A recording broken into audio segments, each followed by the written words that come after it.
Hello friends, good morning. इस video के अंदर अपन देखेंगे संसद के अधिकारी। ठीक है, ऑफिसर्स ऑफ पार्लियामेंट। ये सेगमेंट है अपने यूनियन वाला जो चैप्टर है, पार्ट है, उसी के अंदर पार्ट 5 के अंदर।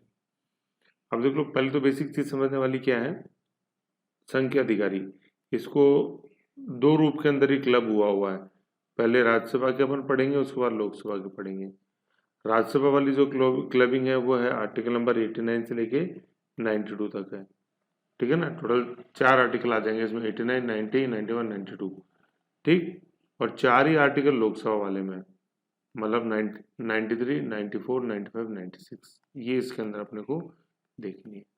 और इसकी देखो एक अच्छी बात क्या है कि ये चारों आर्टिकल जो है ना, 4 राज्यसभा के 4 लोकसभा के हैं, ये ऑलमोस्ट मिरर इमेज में है, बस थोड़ा सा फर्क है बस। समझ गए? तो ये पहला सेगमेंट समझ में आ जाएगा तो सेकंड वाला सेगमेंट ऑटोमेटिक समझ में आ जाएगा आपको। बस माइन्यूट डिफरेंस है एक छोटा सा। ओके, तो ये चीज़ है।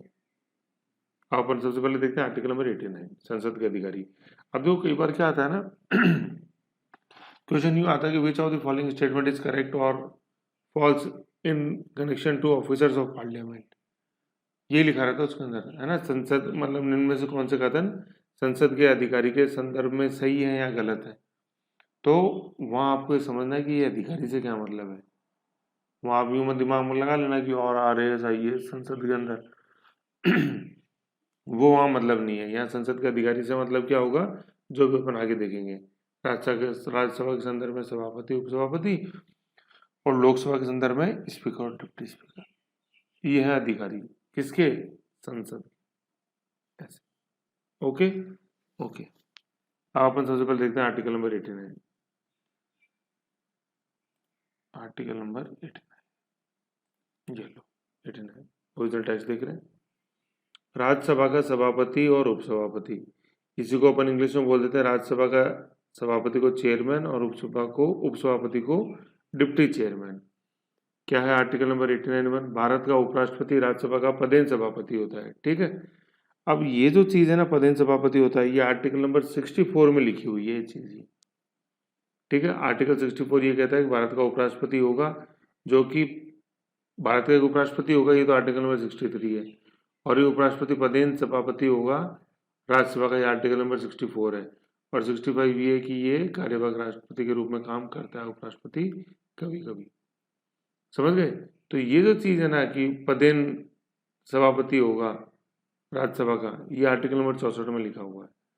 फिर अब बात ही आती है तो सर फिर तो 89 और 64 रिपीटेशन हो गया।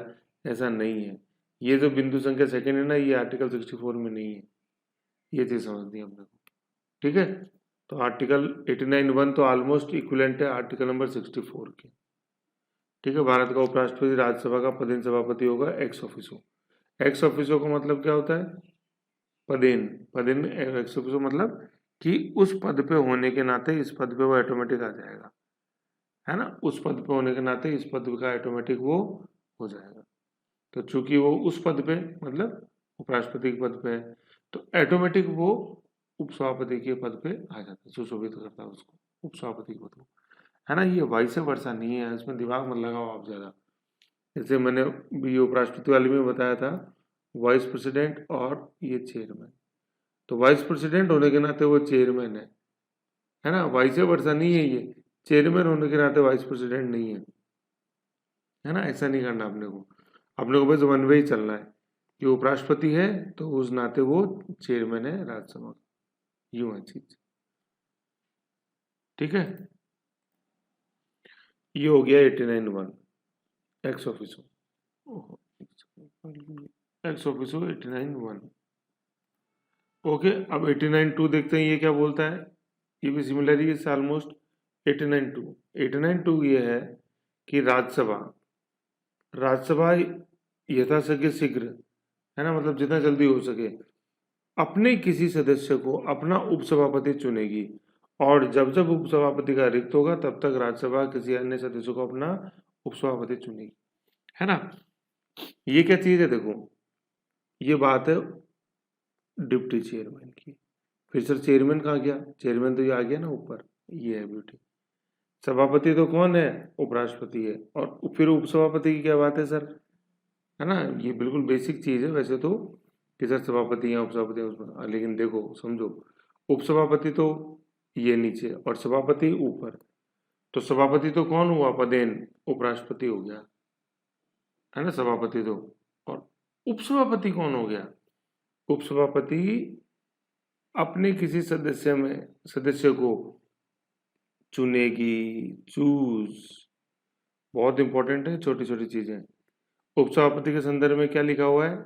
चूज, चुनेंगे, समझ रहे हो? और सभापति के संदर्भ में क्या लिखा हुआ है? वो पदेन है। बहुत चीजें ये जो आपको ध्यान देनी है इसके ऊपर। सभापति पदेन, उपसभापति चुनेगा। अब ये बताओ कौन चुनेगा? सदस्य, है ना, राज्यसभा के जो सदस्य है ना, वो अपने में से किसी सदस्य को उपसभापति के रूप में चुनेंगे। समझ गई चीज? अपने में से, ये वापस देखो, अपने किसी सदस्य को। अब ये जो अपने जो वर्ड आ गया ना, इसमें गहराई छुपी हुई थोड़ी सी। क्या? अपने का मतलब सबसे पहली चीज तो क्या कि वो राज्यसभा का होना चाहिए, लोकसभा का सदस्य नहीं होना चाहिए। पहली चीज तो ये होगी अपने का मतलब, अपना अपना ही होता है ये चीज। दूसरा इसका क्या मतलब है कि जिस दिन उसको आप राज्यसभा का सभापति बना रहे हो ना, उस दिन वो सदस्य होना चाहिए राज्यसभा का। जिस दिन बना रहे हो ना, उस दिन वो सदस्य होना चाहिए, वो सेम डे, उस दिन उसके पास सदस्य होना चाहिए, सदस्यता होनी चाहिए राज्यसभा की। ये कैसे बिंदु अलग है सर, थोड़ा बताओ ना और डीप में। ये प्यारे बिंदु अलग है, जैसे अपन ने मंत्रियों के संदर्भ में पढ़ा है ना, अनुच्छेद 75(5) में, कि कोई मंत्री अधिकतम 6 माह तक मंत्री रह सकता है, ठीक है। फिर 6 माह के बाद उसको संसद के किसी भी सदन की सदस्यता ग्रहण करनी पड़ेगी। तो कहने का मतलब 6 महीने तो उसने फ्री में निकाल दिए ना, निकाले कि नहीं निकाले? जबकि उपसभापति एक दिन भी नहीं निकाल सकता फ्री में, संभव ही नहीं है। तो ये है अपने किसी सदस्य को, समझ गए? तो जिस दिन वो चुना जा रहा है सभापति, सॉरी उपसभापति, उस दिन वो राज्यसभा का सदस्य होना जरूरी है। यही चीज अपन पढ़ेंगे लोकसभा के संदर्भ में आएगी, स्पीकर और डिप्टी स्पीकर दोनों के संदर्भ में, समझ गए? लेकिन यहाँ चूंकि जो हेड जो है ना सभापति, वो तो पदेन है, और उपसभापति जो है उसको ये चुनते हैं अपने किसी सदस्य में से, राज्यसभा ही उसको चुनती है। ये चीज ध्यान देनी है। अब देखो आर्टिकल तो कितना सीधा सा लग रहा था सर, इतना सही चलो 2 लाइन फट निकाल देंगे, निकाल दोगे, लेकिन प्यारे थोड़ा सा टाइम लगता है। तो 2 चीजें इसमें अपन ने देखी, 1 और 2। 1 के अंदर बात है पदेन की, सेकंड में बात है चुनने की। अब जब फर्स्ट में पदेन है तो पदेन कौन है? उपराष्ट्रपति है। सेकंड में जब बात चुनने की है तो कौन चुनेगी? राज्यसभा चुनेगी। किन में से? अपने किसी सदस्य में से। किसको चुनेगी? उपसभापति। ठीक है, तो ये चीज ध्यान रखनी है। ये था सभापति और ये था उपसभापति। 89(1) इज सभापति एंड 89(2) इज उपसभापति। अब देखो बेसिक छोटी सी चीज है, ऐसे कोई फर्क नहीं है, लेकिन थोड़ा सा अगर अपन ढंग से पढ़ें देखें तो काफी फर्क अपन पैदा कर सकते हैं, समझे? ये चीज है। फिर आगे बढ़ते हैं अपन। अनुच्छेद 64 मैंने नीचे लिखा हुआ है, उपराष्ट्रपति राज्यसभा का पदेन सभापति होता है, एक्स ऑफिसो चेयरमैन, ऊपर मैंने बताया। दो जगह हो गई, मतलब ये कहने का चीज, एक तो आर्टिकल नंबर 64 में और दूसरा आर्टिकल नंबर 89(1). अब देखो एक अच्छा बिंदु और है कि संविधान में उपराष्ट्रपति के लिए वेतन आदि की व्यवस्था नहीं है, मतलब वेतन की कोई व्यवस्था नहीं है वाइस प्रेसिडेंट के लिए। वेतन आदि से मतलब है जैसे और जो अमेलमेंट्स अलाउंसेस वगैरह मिलते हैं वो, तो वेतन आदि की व्यवस्था नहीं है इनके। फिर क्या है, उसे जो भी वेतन मिलता है वह राज्यसभा का पदेन सभापति होने के कारण ही मिलता है। मतलब कहने का मतलब क्या, उपराष्ट्रपति के रूप में करने का कुछ भी नहीं है उनके पास। तो किसके रूप में है सर करने में? राज्यसभा के पदेन सभापति के रूप में कार्य करते हैं और उसी का उनको वेतन मिलता है। बड़ी इंपॉर्टेंट लाइन आता है एग्जाम में, किसका वेतन मिलता है उपराष्ट्रपति को? उपराष्ट्रपति के पद का या राज्यसभा के सभापति का? राज्यसभा के सभापति। फिर क्या होता है, कई बार उपराष्ट्रपति जैसे प्रेसिडेंट का काम करते हैं, जो अपन ने आर्टिकल नंबर 65 में देखा है एक्टिंग प्रेसिडेंट का, तब वो उनको प्रेसिडेंट की सैलरी मिलती है, चेयरमैन ऑफ राज्यसभा की सैलरी नहीं मिलती है। ये अपन को बात समझने वाली। फिर क्या है, वर्ष 2018 में संसद ने राज्यसभा के सभापति का वेतन, अब तो राज्यसभा का सभापति लिखा हुआ है, उपराष्ट्रपति का वेतन नहीं लिखा हुआ।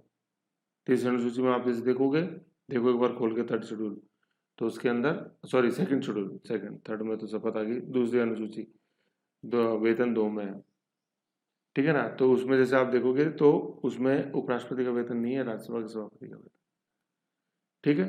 तो मैं बता रहा था ये 2018 में संसद ने राज्यसभा के सभापति का वेतन 1.25 लाख रुपए प्रति माह ही है, 1.25 लाख रुपए प्रति माह से बढ़ाकर 4 लाख रुपए प्रति माह कर दिया, ठीक है ना। तो ये चीज आर्टिकल 64 भी यहीं अपने पेश कर दिया, जिससे कि तुलनात्मक रूप से आप देख सको और चीज को समझ सको। तो ये था आर्टिकल नंबर 89। ओके ओके, अब चलते हैं आगे, आर्टिकल नंबर 90, ठीक है। ये भी काफी इंटरेस्टिंग आर्टिकल है, आर्टिकल नंबर 90। सभापति, उपसभापति का पद रिक्त होना, ठीक है ना। डिप्टी स्पीकर की, डिप्टी चेयरमैन की बात है यहाँ, डिप्टी चेयरमैन, उपसभापति का पद रिक्त होना, पद त्याग और पद से हटाया जाना। अब देखो यहाँ 3 चीजें हैं, एक तो रिक्त, दूसरा उसको हटाना, और मतलब पद त्याग, और तीसरा है हटाना, समझ गए। रिक्त का तो मतलब क्या है, वेकेंट। अब ये जैसे ये कैसे हो सकती है, ये डेथ है, यहाँ इम्प्लाइड है कि निधन हो गया। जैसे पद त्याग, खुद छोड़ दे, रेजिग्नेशन दे दे, ठीक है ना, उपसभापति। और तीसरा है हटाया जाना, पद से हटाते हैं। और ये सारी बातें हैं किसकी, ये डिप्टी चेयरमैन की। फिर आप बोलो सर फिर सभापति की कहाँ गई, यहाँ गई 67 के अंदर। ऐसे ध्यान रखना अपना, जो जैसा आर्टिकल है वैसे अपन को चलना उसके अंदर, इधर उधर बिल्कुल भी दिमाग नहीं लगाना, क्योंकि दोनों के हटाने की तरीका अलग है, इसलिए अपन को ध्यान देना है थोड़ा सा। दोनों मतलब सभापति उपसभापति का, ठीक है, ये चीज है। क्योंकि सभापति के साथ जो नाम जुड़ा हुआ, नहीं अलग क्यों मैं बता रहा हूँ, सभापति के जो साथ नाम जुड़ा हुआ है ना, वो उपराष्ट्रपति का जुड़ा हुआ है, तो इसलिए उसकी तरीका चीजें अलग हो जाएगी। तो आर्टिकल 90 के अंदर अपन देख रहे हैं, उपसभापति का पद रिक्त होना, यहाँ पे इम्प्लाइड है कि डेथ से, पद त्याग मतलब उन्होंने रेजिग्नेशन दे दिया, और पद से हटा दिया मतलब उनको रिमूव कर दिया, ठीक है।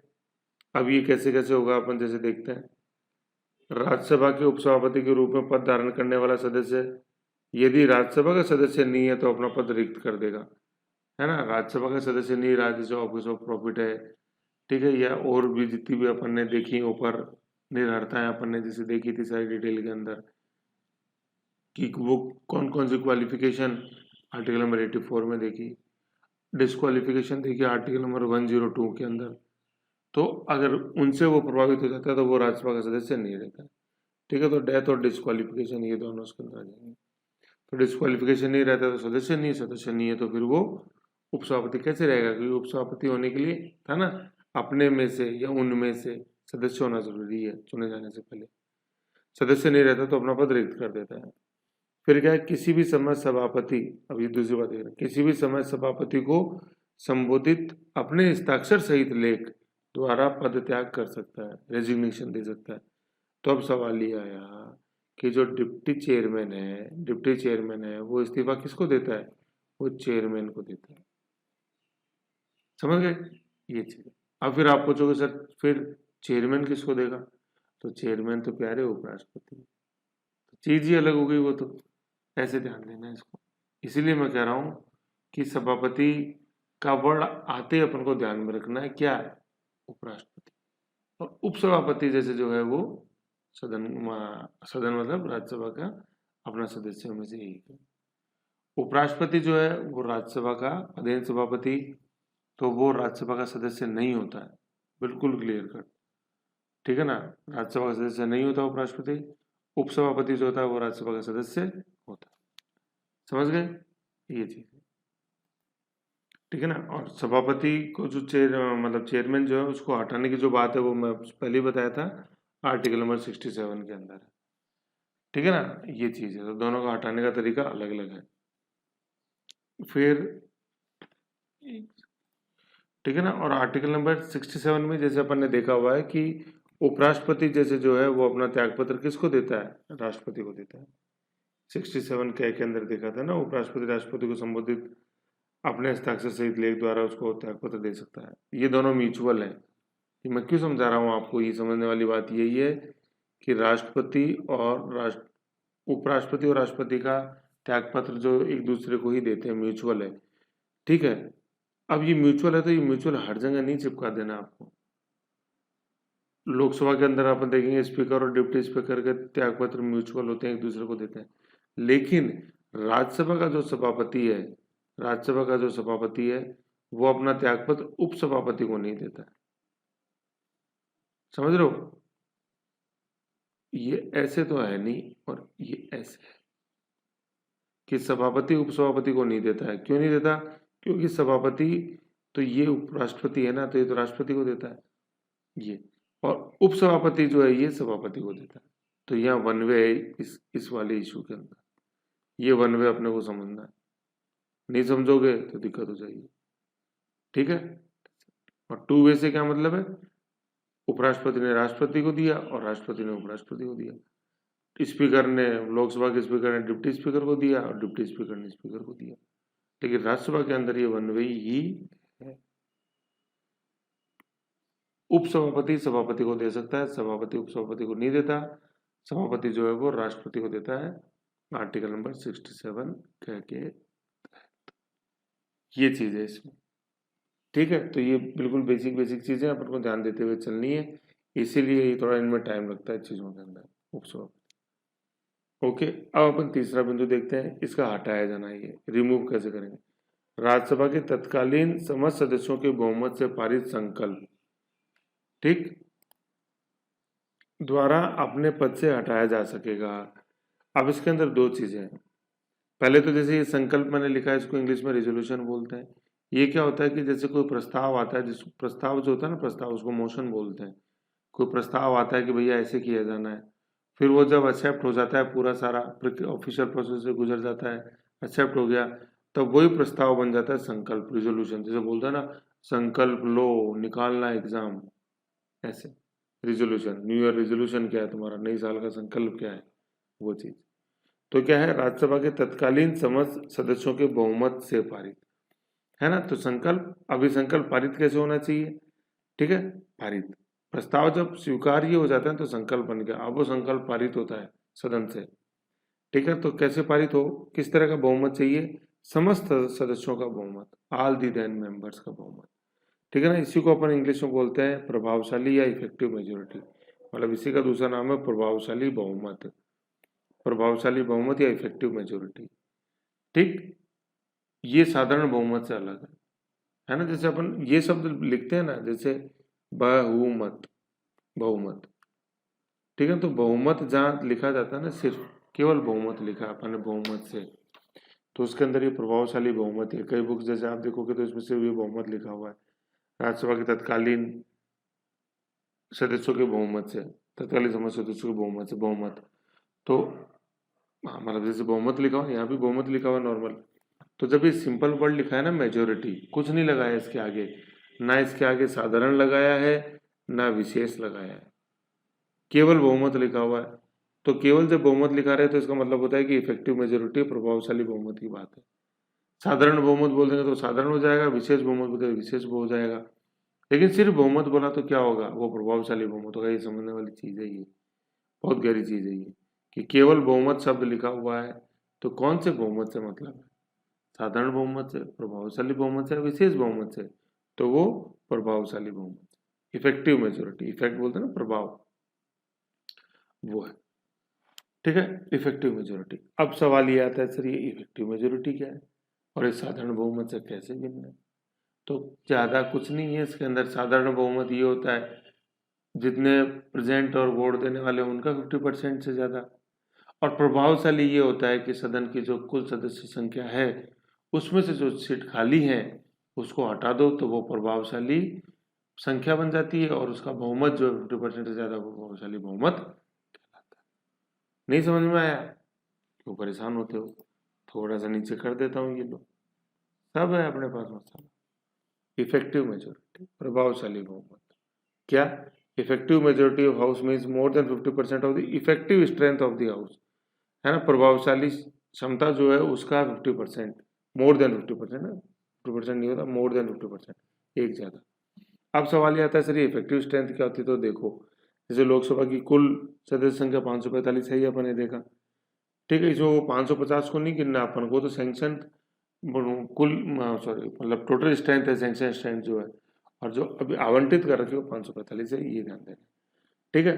अब इसमें से जैसे 5 सीट खाली है, ये खाली कैसे, किसी ने डेथ हो गई, किसी की रिजाइन दे रखा है, तो ये है वो, ठीक है ना, ये 550 को नहीं ले लेना अपने को, ठीक है। अब ये जो डेथ रेजिग्नेशन ये हटा देंगे ना, तो ये माइनस कर दिया, तो 540 के आगे ये इफेक्टिव स्ट्रेंथ आ गई, प्रभावशाली बहुमत, प्रभावशाली प्रभावशाली क्षमता है ये।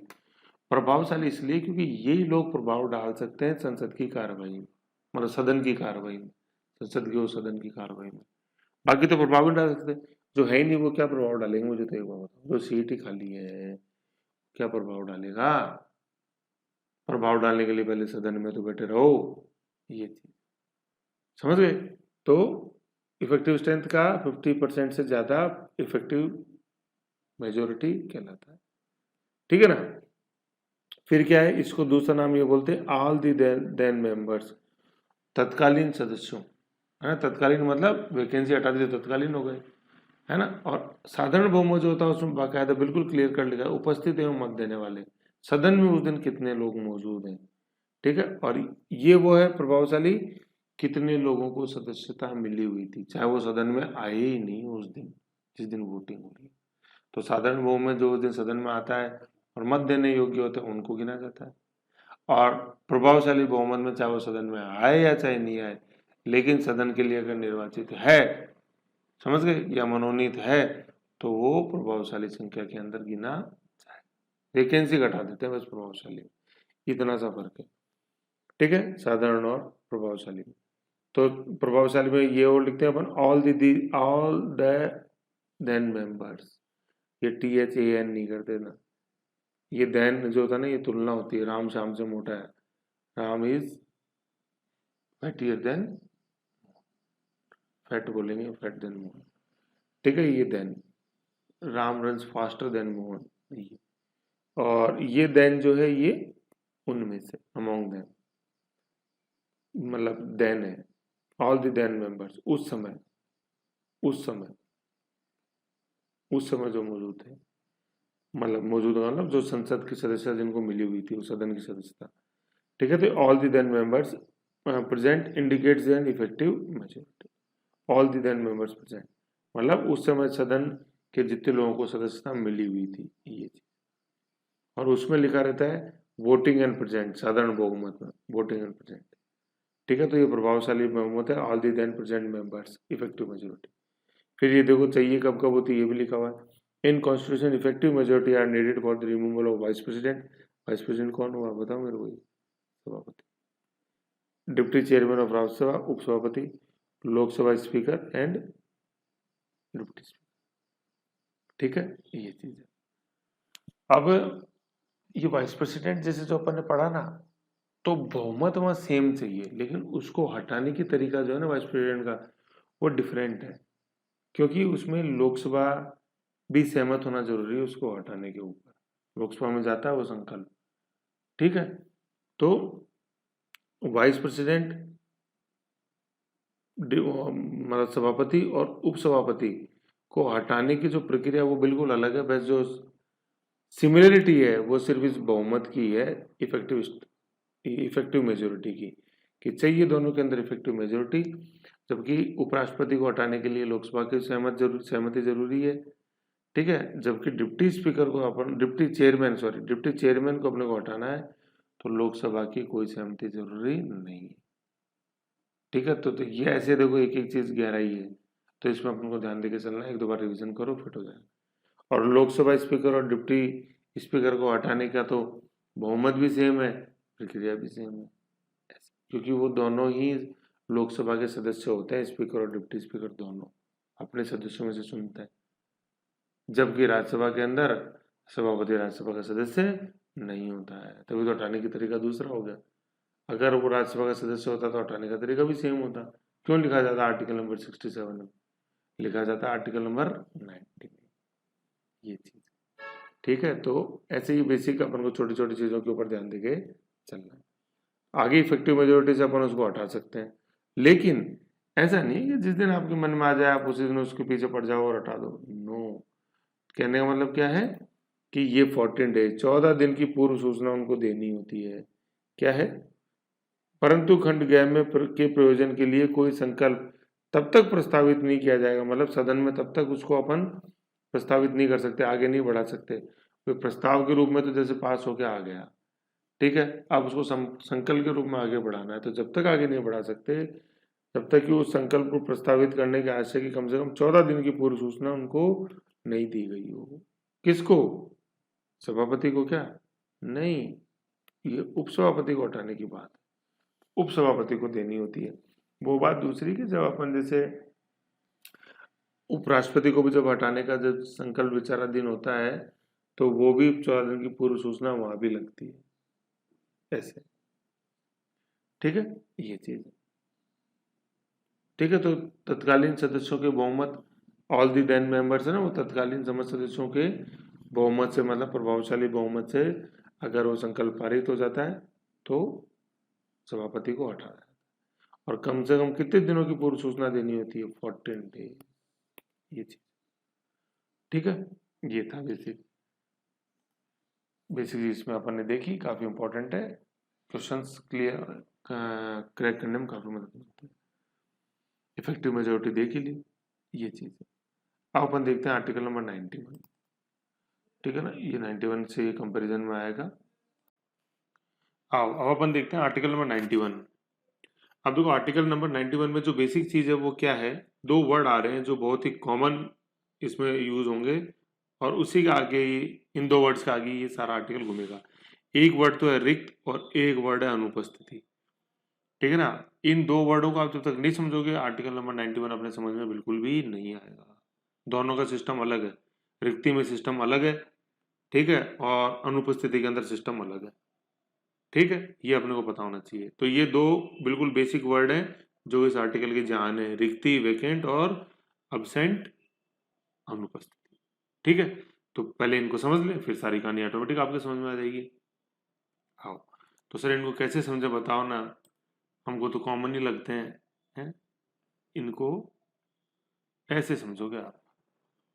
ठीक है, आ जाओ, एक मिनट, इनको ऐसे समझेंगे इसके माध्यम से, टेबुलर फॉर्म के माध्यम से। ये लो, कट तो नहीं रहा,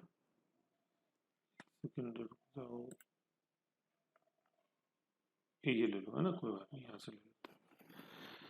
ठीक है, तो टेबुलर फॉर्म के माध्यम से पहले ये दो बेसिक वर्ड है ना, इनको समझते हैं जिससे कि आपको कोई कंफ्यूजन नहीं हो। एक मिनट ये, ठीक है, वेकेंट एंड अनुपस्थिति, अनुपस्थित, अनुपस्थिति दोनों ही चीज है। नीचे देखो अनुपस्थिति भी, अनुपस्थिति ये लिखा हुआ अनुपस्थिति। ठीक है, तो अपन ये एक बार देख लेते हैं। ये लो, अब नहीं कट रहा है ना, एक स्क्रीनशॉट भी ले लेना इसका, फिर देख लो रिक्ति और अनुपस्थिति। अब देखो रिक्ति, पहले तो मैं आपको कॉमन सेंस का एग्जांपल आपको मैं समझाता हूँ, पहले इस अनुपस्थिति को समझो, ये कंपेरेटिवली इजी है। एब्सेंट, जैसे स्कूल में पढ़ते थे अपन, ठीक है, तो स्कूल में जैसे बोला कि प्रेजेंट, हमारा अटेंडेंस होती थी, कौन प्रेजेंट है कौन अब्सेंट है, होती थी कि नहीं होती थी? आज भी होती है। तो प्रेजेंट का मतलब वो स्टूडेंट फेलो आज आया है, और अब्सेंट का मतलब वो आज नहीं आया। इसका मतलब आज नहीं आया तो मतलब क्या हुआ, कल आ जाएगा, परसों आ जाएगा, लेकिन आज आएगा, वही व्यक्ति आएगा, वही स्टूडेंट आएगा। टीचर कोई अब्सेंट, अपन बोलते हैं आज टीचर अब्सेंट है, तो कल आ जाएंगे, परसों आ जाएंगे, कुछ समय के बाद आ जाएंगे, लेकिन आएंगे वही जो अनुपस्थित है, अब्सेंट है। ये वर्ड है अब्सेंट। ठीक है, समझ गए इस चीज को? अब्सेंट माइंडनेस, वही दिमाग, वही व्यक्ति का दिमाग वापस लौट के आएगा, ऐसे। तो ये है अब्सेंट। वर्ड को समझो पहले प्यारे, सब उसी में छुपा हुआ है।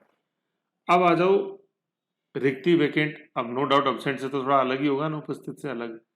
तो अब्सेंट क्या मतलब, अब्सेंट अपन ने देख लिया, अब देखते हैं वेकेंट, रिक्ति। जैसे आप ये कॉमन ऑफिस के अंदर ये वर्ड का भी बहुत काम आता है कि जैसे हमारे यहाँ तो पोस्ट ही वेकेंट है, ठीक है, जैसे सूचना सहायक का पद ही रिक्त है कि नहीं, फलाना अधिकारी का पद ही रिक्त है ही नहीं, और आज आए नहीं अधिकारी तो आज अधिकारी अनुपस्थित है। तो देखो है कि नहीं दोनों में फर्क, ये है। समझ गए? तो पहले कॉमन सेंस लगाओ, भूल जाओ साला 91 के अंदर क्या लिखा हुआ आर्टिकल में, क्या अनुपस्थित आएगा क्या रिक्त आएगा, छोड़ो उसको। कॉमन सेंस लगाओ, क्योंकि कॉमन सेंस ही है।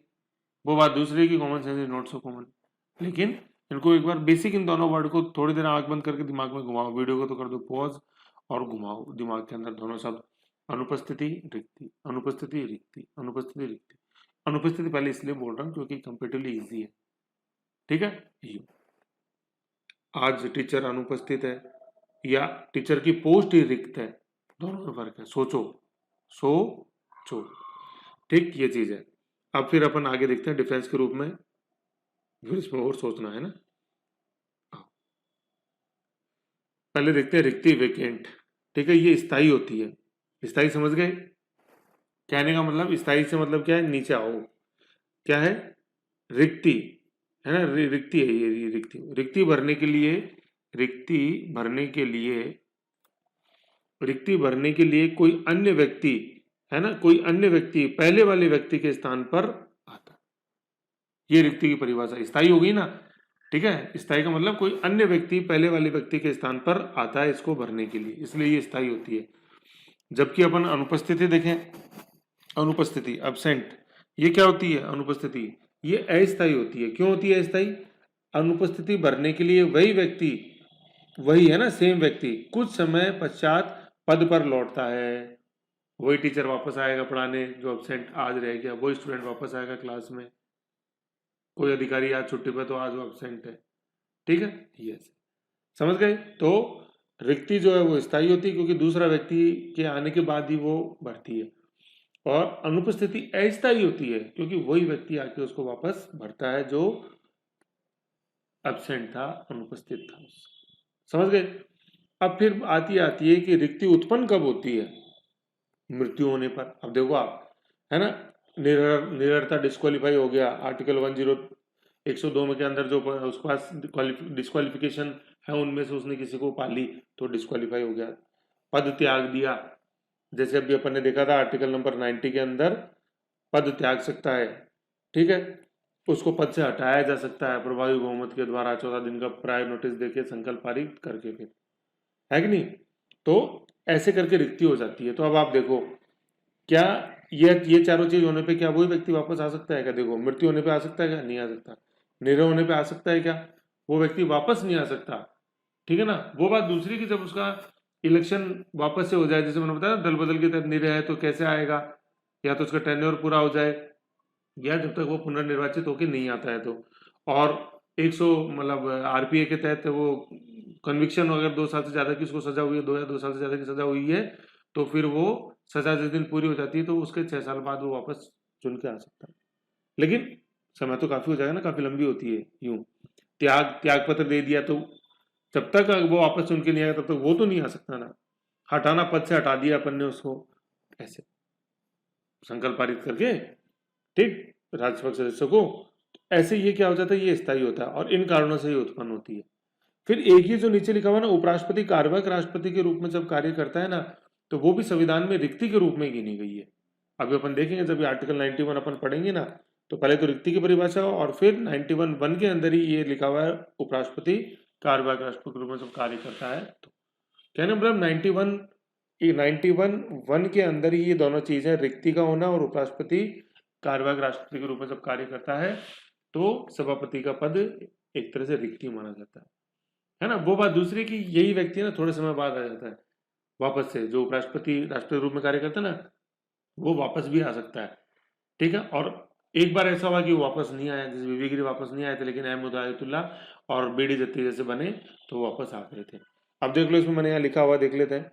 उपराष्ट्रपति कार्यवाहक राष्ट्रपति बनने के बाद वापस उपराष्ट्रपति बन भी सकता है, जैसे बीडी जत्ती और अहमद उदयतुल्ला बने, है ना। और नहीं भी है ना यहाँ से, और नहीं, जैसे बीबी गिरी, क्योंकि इन्होंने, बीबी गिरी ने क्या, इन्होंने राष्ट्रपति का चुनाव लड़ने के लिए राष्ट्रपति के पद से इस्तीफा दे दिया था, है ना। तो मतलब उपराष्ट्रपति राष्ट्रपति बनने के बाद वापस उपराष्ट्रपति बन भी सकता है, जैसे बीडी जत्ती और अहमद उदयतुल्ला बने, और राष्ट्रपति बनने के बाद वो वापस नहीं आ सकते, कई वापस हो सकता है कि वापस नहीं भी आए, जैसे बीबी गिरी वापस नहीं आए थे। है ना। लेकिन बात इतनी सी है कि जैसे 91(1) आप जैसे देखोगे ना, ये 91(1) ये देखो मैं नीचे दिखाऊं, इसमें ये जो चीज है ना, रिक्ति होना और उपराष्ट्रपति का राष्ट्रपति के रूप में कार्य करना, ये दोनों 91(1) में लिखे हुए हैं। सभापति का पद रिक्त हो गया या जब उपराष्ट्रपति राष्ट्रपति के रूप में कार्य करे, तो ये पूरा एक ही पैराग्राफ है। सेकंड वाला पैराग्राफ अनुपस्थित का है, ये 91(2), ये मैं समझा रहा हूं आपको, ठीक है ना। तो जब उपराष्ट्रपति राष्ट्रपति के रूप में कार्य करता है तो वो कई बार तो सिचुएशन पर डिपेंड करता है कि क्या वो एक्टिंग राष्ट्रपति का पद निभाने के बाद वापस राष्ट्रपति बन जाएगा, क्या बने भी हैं दो, और बीडी जत्ती और अहमद आयतुल्ला वापस बन गए उपराष्ट्रपति, मतलब सभापति कार्यवाहक राष्ट्रपति का रोल निभाने के बाद। आओ अब अपन देखो ये देखते हैं, ये प्रेसिडेंट ऑफ इंडिया की लिस्ट है। ओके, इसके अंदर ये तीसरा सबसे पहले राष्ट्रपति देखो, तीसरे राष्ट्रपति जाकिर हुसैन, ठीक है। जाकिर हुसैन ये पहले ऐसे राष्ट्रपति थे जिनकी पद पे रहते हुए मृत्यु हुई थी, डाइड इन ऑफिस। 3 मई 1969 को इनकी मृत्यु हो गई। अब अचानक मृत्यु हो गई तो वीवी गिरी जो उस समय उपराष्ट्रपति थे, ये कार्यवाहक राष्ट्रपति बने 3 मई 1969 को, और 20 जुलाई 1969 तक ये इन्होंने एक्टिंग राष्ट्रपति के रूप में काम किया, ठीक है। अब यहीं पे मैं आपको एक उपराष्ट्रपति की लिस्ट दिखा देता हूं तो आपको वो भी क्लियर हो जाएगा। अपन बात कर रहे हैं वीवी गिरी की, ये वीवी गिरी, ठीक है ना। वीवी गिरी मतलब जाकिर हुसैन की डेथ के बाद ये वाइस प्रेसिडेंट की लिस्ट है, ये देखो, ये वाइस प्रेसिडेंट्स ऑफ इंडिया है ना, ये वाइस प्रेसिडेंट की लिस्ट है, कंफ्यूज मत हो जाना, ठीक है ना। तो मैं आपको बता रहा था कि जब तीसरे राष्ट्रपति की मृत्यु हो गई तो जो उस समय उपराष्ट्रपति थे वीवी गिरी, वो बन गए क्या, कार्यवाहक राष्ट्रपति, ठीक है। तो इनका जो उपराष्ट्रपति का कार्यकाल है ना, वो है 67 से 69, 67 से 69 है ना, 67 से 69 इनका उपराष्ट्रपति के रूप में कार्यकाल है। और जब राष्ट्रपति के रूप में इनका आप कार्यकाल देखोगे तो 69 है कि नहीं है, 67 से 69, तो ये यही लिख देता हूँ, 1967 से 69 तो वीवी गिरी वाइस प्रेसिडेंट रहे हैं, ठीक है। लेकिन इनका जो खत्म होता है करियर का, वो यहाँ तक जो खत्म होता है, ये राष्ट्रपति के रूप में इन्होंने फिर कार्यवाहक राष्ट्रपति के रूप में कार्य करके राष्ट्रपति से ही पद से इन्होंने रिजाइन दे दिया था।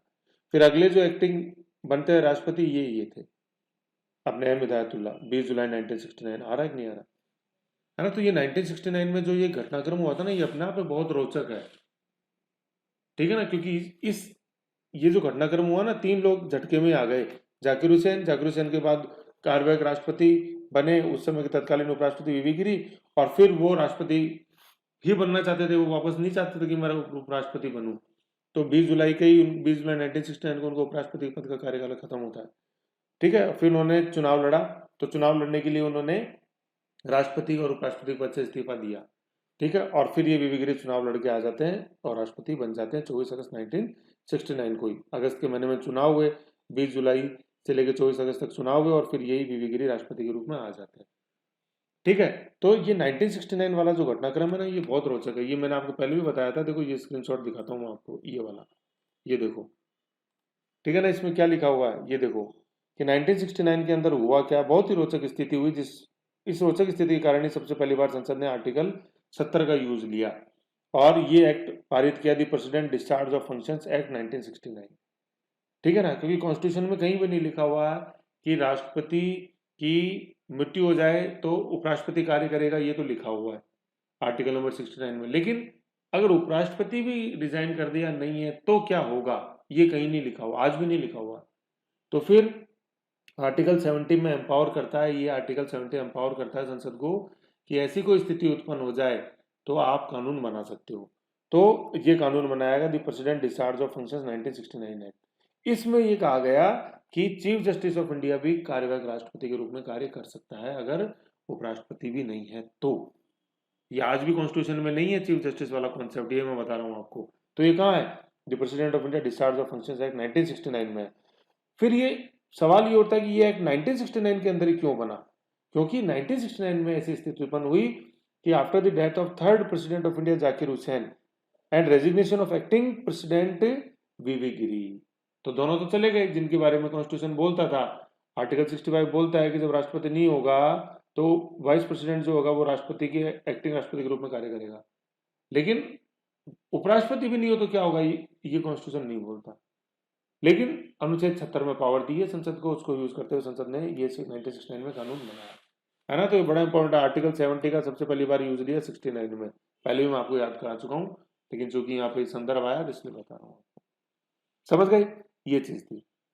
तो आप यह समझ गए ना कि कार्यवाहक राष्ट्रपति अगर राष्ट्रपति के रूप में कार्य करता है तो वो वापस से उपराष्ट्रपति बन सकता है, जरूरी नहीं है बने ही। जैसे वीवी गिरी नहीं बने वापस से, उनको राष्ट्रपति का पद अच्छा लगा, फिर उन्होंने चुनाव लड़ा, इस्तीफा देके दोनों पदों से राष्ट्रपति और उपराष्ट्रपति की, और वो फिर राष्ट्रपति चुने।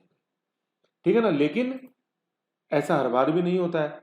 ये देखो बीडी जत्ती वाला केस मैं आपको बताता हूँ। बीडी जत्ती में क्या हुआ, ये देखो, ये बीडी जत्ती, यहाँ ठीक है ना, बीडी जत्ती यहाँ, ये बीडी जत्ती, ये कार्यवाहक राष्ट्रपति के रूप में इन्होंने काम किया 77 है ना, मतलब 77 वर्ष याद रखो बस, 1977। अब अपन इनका वाइस प्रेसिडेंट का टेन्योर देखते हैं बीडी जत्ती का। बीडी जत्ती, ये बीडी जत्ती, बस पता बीडी जत्ती। तो 74 से 79 इनका वाइस प्रेसिडेंट का टेन्योर है, और 77 में बताया था मैंने ये प्रेसिडेंट रहे। तो देखो प्रेसिडेंट बन, एक्टिंग प्रेसिडेंट बन के और फिर वापस आ गए ना वाइस प्रेसिडेंट, कार्यवाहक राष्ट्रपति के रूप में काम किया और वापस राष्ट्रपति उपराष्ट्रपति बन गए ऐसे। जबकि वीवी गिरी नहीं बने थे, 20 जुलाई 1969 को इस्तीफा दे दिया और फिर 24 अगस्त 1969 को राष्ट्रपति बन गए। तो ये चीज समझो, है ना। बुक में लिखा हुआ है कि वापस आ जाता है उपराष्ट्रपति पद पे, जरूरी नहीं है। जैसे वीवी गिरी नहीं है, उनको लगा नहीं मैं तो अब ऊपर ही जाऊंगा, नीचे नहीं आऊंगा, एक बार राष्ट्रपति बन गया तो राष्ट्रपति रहूंगा, वीवी गिरी। ठीक है। अब बीडी जत्ती जैसे वापस आ गए। अहमद हिदायतुल्ला का देखो उपराष्ट्रपति के रूप में कार्यकाल क्या है, 79 से 84। ठीक है ना। अब एक्टिंग प्रेसिडेंट के रूप में देखो ये कहाँ है, ये देखो, ये रहा, ये देखो, ये रहा 83 80 है ना। और वाइस प्रेसिडेंट कब थे मैं बताया था, 79 से 84। तो देखो ये अपने ज्ञानी जेल सिंह के समय बने कार्यवाहक राष्ट्रपति, दूसरी बार बने थे ये, पहली बार तो ये है ही, ये दूसरी बार। ठीक है जी, आ गई ऐसे। वैसे ये है ना 83 वाली इनकी डेट ये सही नहीं है एक्चुअली, जो विकीपीडिया में है। ये देखो इनकी जो सही डेट है ना, ये मैंने यहाँ आपके नोट्स में लगा रखी है इनकी, कार्यवाहक राष्ट्रपति की, ये राज्यसभा की साइड से, ये 82 है। ये प्रेसिडेंट वही है ज्ञानी जेल सिंह, लेकिन वो डेट 82 है ऐसे। ठीक है ना। अहमद हिदायतुल्ला देखो, ये तो उपराष्ट्रपति तो 79 से लेके 84 तक है ना, मतलब vice president and x officio chairman of Rajya Sabha. X officio chairman होता है उपराष्ट्रपति राज्यसभा का। किस आर्टिकल में पढ़ा अभी अपन ने, 89 वन के अंदर। ठीक है ना। अब ये एक्टिंग प्रेसिडेंट कब बने, एक बार तो ये 69 मैंने बताया आपको, वीवी गिरी ने जब इस्तीफा दे दिया उसके बाद, और दूसरे बने ये 82 के अंदर। ठीक है ना, ज्ञानी जेल सिंह के समय, ज्ञानी जेल सिंह। ठीक है। ये हिदायतुल्ला फिर उनकी डेथ हो जाती है 1992 में। समझ गए। तो ये चीज थी ऐसे, है ना। ये देखो बहुत ही एक बेसिक कॉन्सेप्ट है, ये नहीं है ये चीज कहीं क्लियर, तो इसलिए मैं आपको डीप में बता रहा हूँ जिससे आप समझो। अब ये देख लो वीवी गिरी के बारे में लिखा हुआ है, vice president and x officer chairman of Rajya Sabha 67 से 69। ठीक है। फिर 3 मई 1969 को एक्चुअली होता क्या है, तीसरे राष्ट्रपति जाकिर हुसैन की मृत्यु हो जाती है। फिर ये बनते हैं कार्यवाहक राष्ट्रपति 3 मई 1969 से 19 जुलाई 1969। फिर 20 मतलब 19 जुलाई, फिर 20 जुलाई को उन्होंने इस्तीफा दे दिया। ठीक है। फिर ये 24 अगस्त 1969 को ये राष्ट्रपति बन जाते हैं। ठीक है। इस्तीफा देने के बाद, अभी 1969 की बात है, ये वो वाली 1969 में राष्ट्रपति की मृत्यु हो गई जाकिर हुसैन, कार्यवाहक राष्ट्रपति जो थे वीवी गिरी, उन्होंने इस्तीफा दे दिया। फिर 1969 में आर्टिकल 70 का यूज करते हुए संसद ने कानून बनाया, the president discharge the functions act. उसके तहत चीफ जस्टिस को एम्पावर किया गया कि अब वो एक्टिंग राष्ट्रपति बन सकता है। तो उसके तहत अहमद हिदायतुल्ला एक कार्यवाहक राष्ट्रपति बने 69 के अंदर। अभी देखा था अपने जस्ट नीचे जो स्लिप लगी हुई है उसके अंदर, ये देखो, ये 69 में बने 69 में ऐसे। 20 जुलाई को इस्तीफा दे दिया वीवी गिरी ने, फिर ये हिदायतुल्ला बन गए, और फिर 24 अगस्त को वीवी गिरी राष्ट्रपति बन जाते हैं, और तो 24 अगस्त को ये अहमद हिदायतुल्ला खत्म कर देते। ऐसे है चीज, समझे ना। यूं 2-3 बार इसको देखो ढंग से, ये है। फिर देखो यहाँ एक अच्छी चीज और लिखी हुई है जो आपको पता होना चाहिए कि क्या हुआ, जाकिर हुसैन की हो गई मृत्यु, एक्टिंग प्रेसिडेंट बन गए ये 69 के अंदर वीवी गिरी। ठीक है ना, 19 जुलाई तक रहे। अब देखो मीनवाइल होता क्या है, अपन पढ़ेंगे यहाँ सीन में आएगा डिप्टी चेयरमैन कि हुआ क्या है। देखो यहाँ सारी चीज समझो, एक ये राष्ट्रपति, फिर अपन देखते हैं उपराष्ट्रपति, और ये पदेन क्या होता है, ये सभापति होता है। और फिर अपन जैसे अपन पढ़ते हैं जिसको अपन बोलते हैं डिप्टी चेयरमैन, ठीक है ना, जिसको अपन बोलते हैं उपसभापति। तो जब राष्ट्रपति नहीं था जाकिर हुसैन, तो वीवी गिरी चल गए राष्ट्रपति के रूप में। फिर डिप्टी चेयरमैन जो है ना वो सभापति बन जाता है। अभी पढ़ेंगे अपन, आएगा 91 के अंदर, 91 के अंदर। तो ये जो सबसे पहली बार ऐसा डिप्टी चेयरमैन था ना जो सभापति के रूप में जिसने कार्य किया, वो ये व्यक्ति है वायलेट हलवा, मतलब महिला है ये, ठीक है। तो सबसे पहली बार देखो ये 66 69 का टेन्योर है, 69, तो 69 के अंदर ही तो ऐसी स्थिति उत्पन्न हुई कि वीवी गिरी को बनना पड़ा राष्ट्रपति जाकिर हुसैन की मृत्यु के बाद। तो 69 के अंदर ही जो डिप्टी स्पीकर थी ना, सॉरी डिप्टी चेयरमैन ये एक्चुअली क्या है, ये जो मैन है ना, ये मैन एक्चुअली होता क्या है, एम एन मैन, ये बहुवचन है, प्लूरल है, बहुवचन मैन का, बहुवचन प्लूरल है। मैन जो होता है ना एम एन, उसका प्लूरल है एम ई एन, मैन, बहुवचन। और मैन का जो फीमेल होता है, लिंग चेंज करते तो वो मैन का बनता है वुमेन, वुमेन, ठीक है ना। और वुमेन का जो बहुवचन होगा ये हो जाएगा वुमेन, ये स्पेलिंग WOMAN, यही मैन है ना, लग गया। और इसका बहुवचन हो जाएगा, सॉरी हाँ बहुवचन हो जाएगा WOMEN, वुमेन, वुमेन है ना, वुमेन, मैन, वुमेन ऐसे। तो ये क्या है, ये बहुवचन कर रखा है ना, पूरे फॉर्मर वो एक से ज्यादा हुए ना बहुवचन, ठीक है। तो ये चीज थी, तो मैं ये बता रहा था कि ये जो है ना ये वॉयलेट अल्वा, ये पहली महिला डिप्टी चेयरमैन है राज्यसभा पूरी लिस्ट में, और इन्हीं को ही सबसे पहली बार मौका मिला सभापति के रूप में कार्य करने का। ऐसे सभापति के रूप में इन्होंने कार्य फिर किया ऐसे, ठीक है। तो ये चीज है, ये अपने को समझनी है, ये क्वेश्चन भी इंपॉर्टेंट है, वॉयलेट अल्वा। और ये बीबी गिरी के सभापति पद, बीबी गिरी के कार्यवाहक राष्ट्रपति बनने से उसको सभापति पद खाली हो गया, ये इस वॉयलेट अल्वा ने फिर भरा, ठीक है। तो ये क्यों यहाँ, ये बेसिक चीज थी, अपने को पता होनी चाहिए यहाँ तक की लीला सारी, ठीक है। फिर अपन यहाँ वापस आते हैं, अपने डिफरेंस के अंदर चल रहे थे, 11 डिफरेंस था इसलिए थोड़ा डीप में गए अपन, ठीक है। तो ये चीज है। अब जब ये हो जाता है, अब ये तो अपन ने देख लिया कि रिक्त कैसे होता है। अब अपन जैसे ये अनुपस्थिति कैसे हो जाती है, बीमार हो गया, जैसे कोरोना हो गया, 15 दिन तक नहीं आए, 7 दिन और 22 दिन तक नहीं आए, फिर तो आ गए ना, विदेश यात्रा पे गए हुए हैं, तो थोड़ी देर में बाद आ जाएंगे वापस। तो ये ऐसे ही है, ठीक है। तो यहाँ तक तो अपन ने ये समझा कि ये क्या चीज होती है और क्या कब कभी ऐसी स्थिति पैदा होती है।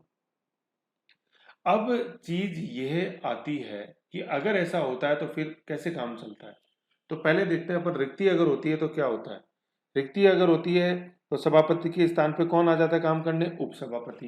जैसे सबसे पहले महिला उपसभापति कौन थी, वॉयलेट हलवा, ठीक है ना। और उन्हीं को दो तरह से पहली है भाई, पहली तो ऐसे कि भाई महिला डिप्टी चेयरमैन, और फिर वो पहली ऐसी कि जिन्होंने उपसभापति होते होते सभापति के कार्य या शक्तियों का निर्वहन, ठीक है। तो सभापति नहीं हो तो उपसभापति ये कार्य करेगा, ठीक है। इसको थोड़ा एरो को यूं बना दो यार, यूं बनाओ कि सभापति, जब उपसभापति नहीं होगा, सभापति नहीं होगा तो उपसभापति सभापति का कार्य करेगा। और मानो कि उपसभापति भी नहीं है तो राष्ट्रपति द्वारा नियुक्त कोई व्यक्ति, नियुक्त वर्ड लिखा हुआ है किसके द्वारा, राष्ट्रपति के द्वारा, समझ गए। तो ऑर्डर ऑफ प्रेसिडेंस का हो जाएगा सबसे पहले सभापति, वो नहीं है तो उपसभापति, वो भी नहीं है तो राष्ट्रपति द्वारा नियुक्त कोई, ठीक है, ये आ जाएगा। और ये तो थी बात इस रिक्ति के अंदर, वेकेंट हो जाए सीट तब अपने सभापति की। अब क्या है, जैसे सभापति की सीट अब्सेंट है, अनुपस्थित है, तो क्या होता है, तो सभापति अनुपस्थित है तो उनकी जगह उपसभापति, और उपसभापति भी नहीं है तो पैनल, है ना। पैनल का मतलब प्रक्रिया नियम, राज्यसभा के जो प्रक्रिया नियम है में अवधारित, प्रक्रिया नियम में अवधारित, है ना, 6 सदस्यों का एक पैनल बना हुआ, मतलब एक लिस्ट है 1 2 3 4 5 6, ये पहले दिन ही बनती है, जब पहली बैठक होती है ना उसी में बनती है ये, ठीक है ना। तो उसमें 6 व्यक्तियों के नाम होते हैं, ठीक है, 1 2 3 4 5 6। तो जब उपसभापति भी नहीं है तो इस पैनल के अनुसार सबसे पहले नंबर पहला व्यक्ति, ठीक है। फिर वो पहला भी नहीं है तो दूसरा, दूसरा भी नहीं है तो तीसरा, तीसरा भी नहीं है तो चौथा, चौथा भी नहीं है तो पांचवा, फिर पांचवा भी नहीं है तो आएगी ना, दिमाग में तो आएगी ये बात। तो पांच छठा मतलब लास्ट सिक्स व्यक्ति भी नहीं है तो फिर राज्यसभा जो डिसाइड करती है वो व्यक्ति वो काम, समझ गए? ये चीज अपन को ध्यान रखना, ठीक है। पैनल के अकॉर्डिंग चलते हैं। अवधारित का ये जो है ना, ये ट्रांसलेशन होता है determined, determined, determined by panel, ठीक है। तो पैनल वाला कॉन्सेप्ट अनुपस्थिति जो है ना उसी में लागू होता है, और रिक्ति के अंदर क्या कॉन्सेप्ट लागू होता है, राष्ट्रपति वाला, है ना। कॉन्सेप्ट का कहने का मतलब मैं ये बता रहा हूँ कि यहाँ तक तो सेम ही है ना यार, सभापति की जगह उपसभापति, यहाँ तक तो सेम ही है। जो इशू चालू होता है तो ये तीसरा वाला जो है ना वहां से चालू है। रिक्ति है तो तीसरे में क्या है, तीसरी प्रेसिडेंस किसकी आएगी, राष्ट्रपति द्वारा नियुक्त व्यक्ति। और अनुपस्थिति है तो तीसरी वरीयता किसको मिलेगी, पैनल में जो 6 व्यक्ति हैं उनको। आज वर्तमान में मतलब 1982 से जो है ना पैनल में 6 व्यक्ति ही रहते हैं। ऐसा नहीं है कि आप बोलो पैनल में 10 20 30 ऐसे कितने भी ठोक दो, ऐसा नहीं है, ठीक है। और ये पैनल बनाया गया राज्यसभा के प्रक्रिया नियमों के तहत, ठीक। तो जैसे मैं आपको ये किसने बताना चाहूंगा, ये देखो ये राज्यसभा के प्रक्रिया नियम है ना, ये राज्यसभा के प्रक्रिया नियम है। ये इसके अंदर जैसे मैं आपको बताता हूँ, ये मैंने इसका स्निप भी लगा रखा है यहाँ पे, एक मिनट, ये स्निप भी लगा हुआ है, ये देखो मैं आपको दिखाता हूँ, ये सेम चीज है यहीं पे, ये जो रूल नंबर 8 है ना, ये रूल नंबर 8 ये, कि जब पैनल ऑफ वाइस चेयरमैन है ना, तो ये प्लूरल हो गया मैन का, मैन मैन 6 है ना इसलिए। तो देखो ये the chairman shall from time to time nominate, ठीक है ना, डिटरमाइन करेगा from amongst the member of council of, मतलब राज्यसभा के सदस्यों में से ये पैनल नॉट मोर देन 6, है ना। और ये 6 कब से हुए हैं, दो सब स्क्रिप्ट देख लो, ये 1982 से, ठीक है ना। वन ऑफ हुम में preside over the council in the absence of chairman and deputy chairman, समझ गए। जब सभापति नहीं हो तो उपसभापति करता है, उपसभापति भी नहीं हो मतलब अनुपस्थित है तो इस पैनल में से व्यक्ति, ठीक है, ऐसे करो। फिर यहाँ की ईबिट लिखो ना, IBID, ये IBID, तो इसी स्रोत में जब जो ऊपर लिखा हुआ है इसका मतलब क्या है, तो ये मतलब ये यहाँ ये तो 1 2 मतलब ये 2 जो है ना 2, ये 2 जो है ना ये 2, इस 2 के लिए यहाँ फुट नोट देखो, ये ईबिट लिखा हुआ IBID इन दी सेम, मतलब इन दी सेम मतलब ये जो 1982 वाला जो सब्स्टिट्यूशन था ना, इसी के अंदर ये 2 नंबर वाला फुट नोट भी शामिल है। मतलब ये जो 6 सदस्य हुए हैं ना पैनल में, ये कब से है, ये 1982 से है, ये समझा रहा हूँ, 1982, 1982, ये 6 सदस्य 6, और एक से ज्यादा हो गए तो मैन का मैन हो गया, बहुवचन, समझ गए। ये चीज थी इसके अंदर। आर्टिकल कंपेरेटिवली थोड़ा गहरा है, हल्के में लोगे तो गड़बड़ होगी, है ना। तो यहाँ ये चीज है, तो ये चीज चीज जो अपने देखी कि रिक्ति और अनुपस्थिति में क्या डिफरेंस है। लग गई इसी में 30 मिनट, तो है ही गहरी।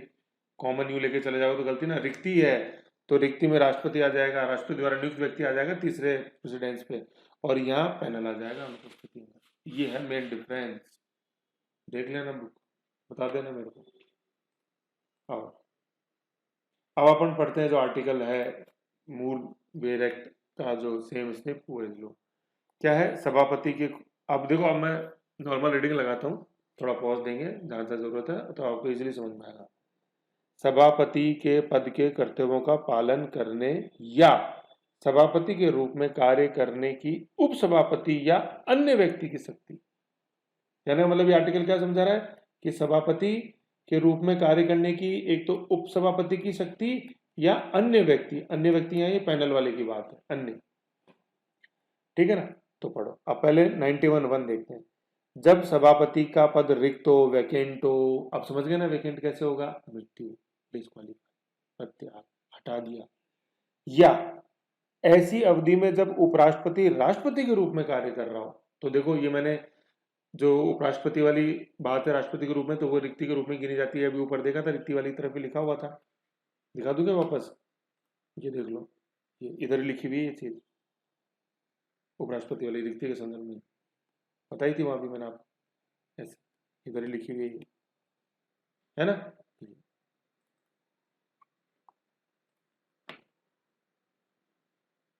ये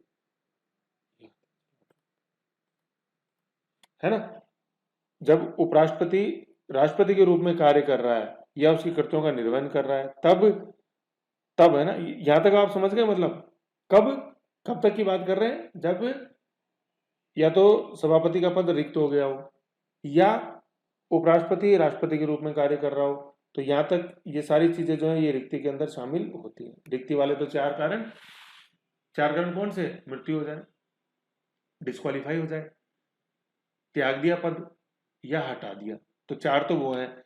और पांचवा ये जुड़ा हुआ है जब राष्ट्रपति के रूप में कार्यवाहक राष्ट्रपति के रूप में उपराष्ट्रपति कार्य करता है, आर्टिकल 65 के तहत तब रिक्त हो गया। तो रिक्त हो गया तो इसमें ऐसी स्थिति में होता है क्या, तब उपसभापति है ना, या यदि उपसभापति का पद भी रिक्त है तो राज्यसभा का ऐसा सदस्य जिसको राष्ट्रपति इस प्रयोजन के लिए क्या करे, नियुक्त करे, उस पद के कर्तव्यों का पालन करेगा। उस पद का मतलब है सभापति के पद। तो आगे ना चीज समझ में, ये तो अभी अपन ने ऊपर देखा था सारा सा 91(1) रिक्ति के संदर्भ में, ये देख लो है ना। रिक्त हो तो सबसे पहले सभापति के रिक्त हो गया तो सबसे पहले उपसभापति, वो भी नहीं हो तो राष्ट्रपति द्वारा नियुक्त व्यक्ति। आगे ना चीज क्लियर होगी कि नहीं होगी, आधी घंटा ऐसे थोड़ी गया, आधी घंटा हुआ तो देखो अब ये 1 मिनट में हो गया सारा। ठीक है, तो ये तो हो गई अपने रिक्ति की बात। अब अपन देखते हैं 91(2) में अनुपस्थित। राज्यसभा की किसी बैठक में सभापति की अनुपस्थिति में उपसभापति है ना, और अनुपस्थिति का जो ट्रांसलेशन एब्सेंट देख लिया, सभापति नहीं हो तो उपसभापति, यदि वह भी नहीं है तो ऐसा व्यक्ति जो राज्यसभा की प्रक्रिया के नियमों द्वारा अवधारित डिटरमाइंड किया जाए, या ऐसा कोई व्यक्ति उपस्थित नहीं है तो ऐसा अन्य जो राज्यसभा द्वारा अवधारित डिटरमाइंड किया जाए। कैसे बन गया ये प्रेसिडेंस, ये प्रेसिडेंस ऐसे बन गया, ऊपर लिखा हुआ सारा ये सब। ठीक है, सभापति नहीं है तो सबसे पहले तो उपसभापति, वो भी नहीं है तो पैनल, और वो भी नहीं है तो राज्यसभा द्वारा अवधारित। लो मैं जोड़ देता हूँ, है ना, राज्यसभा द्वारा अवधारित, ये मैंने जोड़ दिया इसमें, ये ले। ठीक है, सभापति नहीं हो तो सबसे पहले उपसभापति, वो नहीं है तो पैनल के 6 सदस्य, और ये 6 में से 6 नहीं है तो राज्यसभा द्वारा अवधारित, जो राज्यसभा उस समय डिसाइड करे। मान लो 6 को 6 हो गया, कोविड कुछ भी हो सकता है इस परिस्थिति में, तो ऐसे। ठीक है, तो ये 91(2) अपन ने देख लिया। तो कहने का मतलब ये जो सारी चीज अपन ने यहाँ पे देखी ना, जितनी भी ये 91(1) है, ये सारी जो चीजें देखी ये 91(2) है, समझ गए ये चीज है। ठीक है ना, तो इसको 1-2 बार देखो वापस, बार बार फिट हो जाएगी चीजें। अभी सारे एग्जांपल मैंने समझाई दिए। ये 1969 वाली जो घटना है ना, ये बहुत इंपॉर्टेंट है। जाकिर हुसैन, बीबी गिरी, अहमद हिदायतुल्लाह कैसे आए, ठीक है ना, और फिर इसमें ये और जुड़ गई, फिर नीचे ये वॉयलेट हलवा। तो 4 व्यक्ति है 1969 में डेथ हो गई जाकिर हुसैन की, बीबी गिरी आ गए सीन में, इन्होंने कर दिया रिजाइन, लालच वगैरह आ गई, लालच आ गई, महत्वाकांक्षा आ गई, कुछ ही कह लो, अभिलाषा आ गई और ऊपर जाने की, तो फिर राष्ट्रपति के रूप में चुनाव लड़ने के लिए रिजाइन कर दिया। फिर सीन में आ गए अहमद हिदायतुल्लाह, तीसरे व्यक्ति, और फिर ये चौथी महिला डिप्टी स्पीकर के रूप में सीन में वॉयलेट हलवा। तो ये 1969 बहुत इंपॉर्टेंट है। और सबसे पहली बार जो आर्टिकल 70 का यूज संसद ने किया, क्योंकि कॉन्स्टिट्यूशन में आज भी मेंशन नहीं है कि अगर उपराष्ट्रपति भी कार्य नहीं कर पा रहा राष्ट्रपति के तो कौन करेगा, तो चीफ जस्टिस ऑफ इंडिया। किस अधिनियम में, 1969 वाले अधिनियम में, जो आर्टिकल 70 के तहत संसद ने 1969 में बनाया president discharge of functions act, ये जो लिखा हुआ ये सारा, ये है ना, ये चीज दिमाग में बैठा लो इसको, बहुत इंपॉर्टेंट है। यही ऐसी चीजें ही हैं जो गधे घोड़ों में फर्क करती हैं, बाकी तो सब पढ़ते हैं। आ जाओ, ये चल रही थी अपन यहाँ, है ना, ये आ गया। ठीक है, अब सारा समझ लिया, पैनल देख लिया अपन ने, ये सारी चीजें आ गई। ओके, तो ऐसे अपन ने देखा आर्टिकल नंबर 91, इसमें मेन है, इसका माइक्रो बनेगा रिक्ति है अनुपस्थिति। रिक्ति के अंदर ध्यान रखना है राष्ट्रपति द्वारा नियुक्त व्यक्ति, और अनुपस्थिति में ध्यान रखना है पैनल, और फिर राज्यसभा द्वारा अवधारित, है ना। अब आप समझ गए ना, मैं तीसरे वरीयता की बात कर रहा हूँ। सबसे पहली वरीयता सभापति के रूप में नहीं है तो पहली वरीयता तो सभापति है ही, वो नहीं है तो सभापति, वो नहीं है तो फिर ये मैं बात कर रहा हूँ तीसरे वाले की। ये जो तीसरा था ना, ये बस फर्क तो यही है ना, तीसरा ही तो है यार, पहला दूसरा तीसरा, पहला दूसरा तीसरा, पैनल और राष्ट्रपति, ऐसे है ना, बस यही माइक्रो है इसका। तो बस यही माइक्रो है समझने में। अब देख लो, लग गई ऑलमोस्ट 35 मिनट, टाइम तो लगता है। तो ये 91 हो गया, ठीक है ना, ये ऐसे था। अब अपन देखते हैं आर्टिकल नंबर 92। इजी है, कुछ इसमें अंदर ज्यादा नहीं है। इसमें बात सिर्फ इतनी सी है, पहले तो ये दोनों की बात कर रहा है, सभापति और उपसभापति को पद से हटाने की। पद से हटाया जा सकता है, अभी अपन ने देखा था आर्टिकल 89 सॉरी 90 89 के नहीं 89 90 हटाना अपन ने देखा था आर्टिकल नंबर 90 के अंदर है। इनको हटाया जा सकता, रिक्ति हटाने से रिक्ति उत्पन्न हो जाएगी ना ऐसे।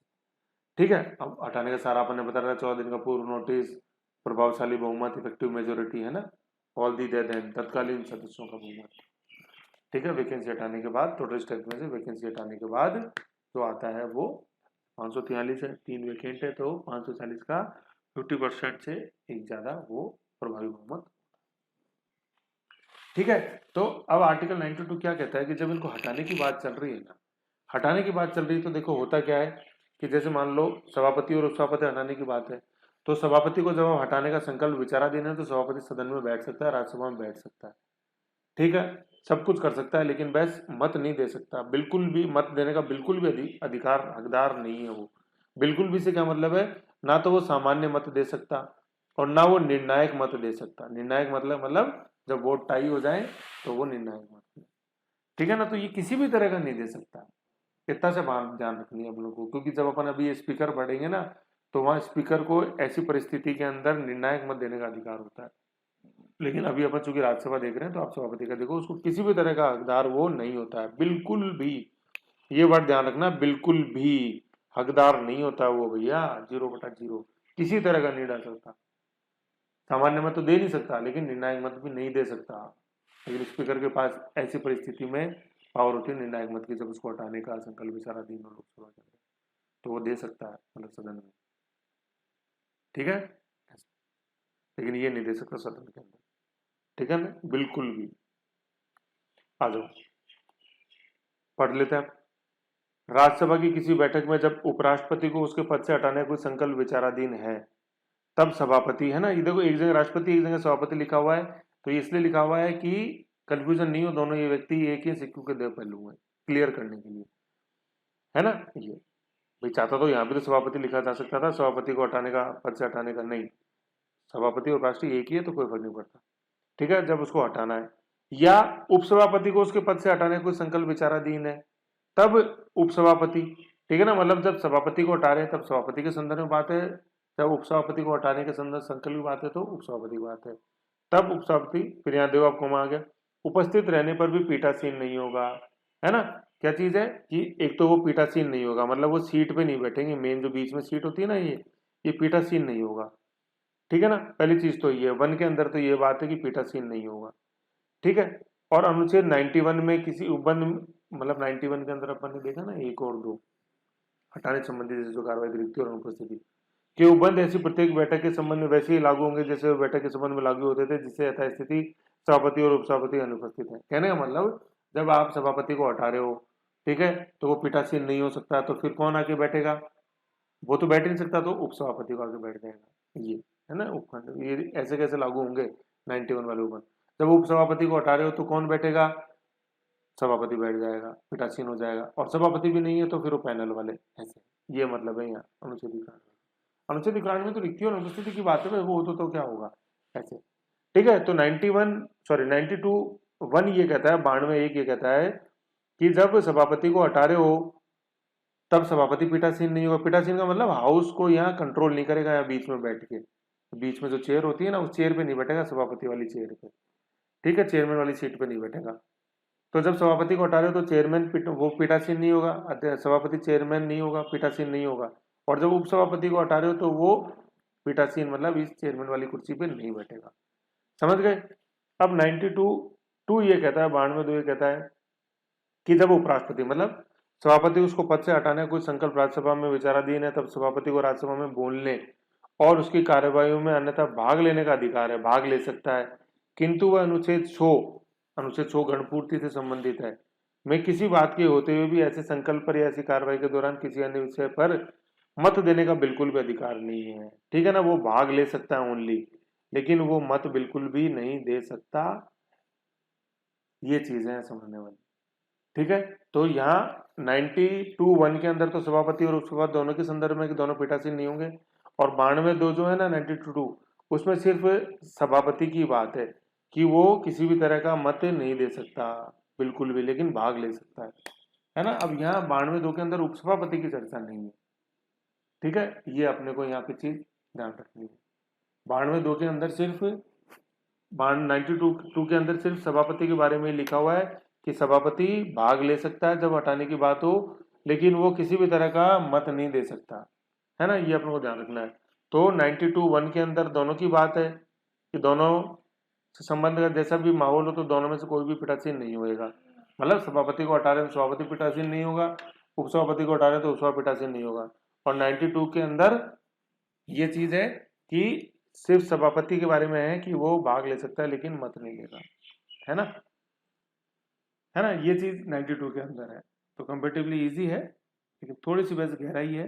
गहराई ये है कि 92(2) के अंदर सभापति उपसभापति दोनों के संदर्भ में पीठासीन नहीं होने के संदर्भ में, और 92(2) जो है वो सिर्फ सभापति को एम्पावर करता है भाग लेने के लिए, लेकिन उसके ऊपर भी ये डिस्क्वालिफिकेशन डालता है कि तुम मत वोट तो बिल्कुल भी नहीं दे सकते, ठीक है ना, ये चीज है। ओके, अब ये हो गया, तो यहाँ तक एक अपन ने सेक्शन देख लिया सारा। इसके बाद अपन जैसे आप इस फाइल मांगे दो आर्टिकल नंबर 93 आ जाएगा अध्यक्ष, लोकसभा अध्यक्ष के बारे में, ठीक। तो यहाँ तक अपन ने क्या देखा, जो मैं आपको बताना चाह रहा हूँ कि अपन ने एक पार्ट देखा 89, आर्टिकल नंबर 89 से लेके 92 तक, इनका संबंध है अपने राज्यसभा के सभापति से, जिसको अपन बोलते हैं चेयरमैन, चेयरमैन से, है ना।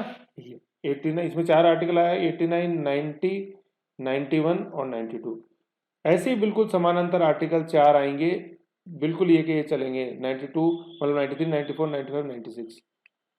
जो 99 में पढ़ा ना वो 93 में, जो 90 पढ़ा वो 94 में, जो 91 पढ़ा 95 में, जो 92 में पढ़ा वो 96 में।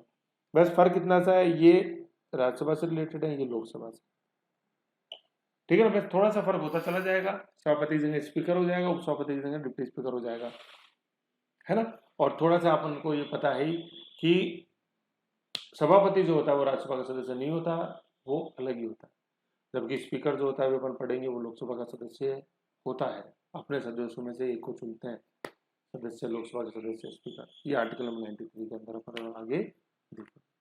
ओके, ये चीज थी। अब नेक्स्ट अपन देखते हैं आर्टिकल नंबर 93।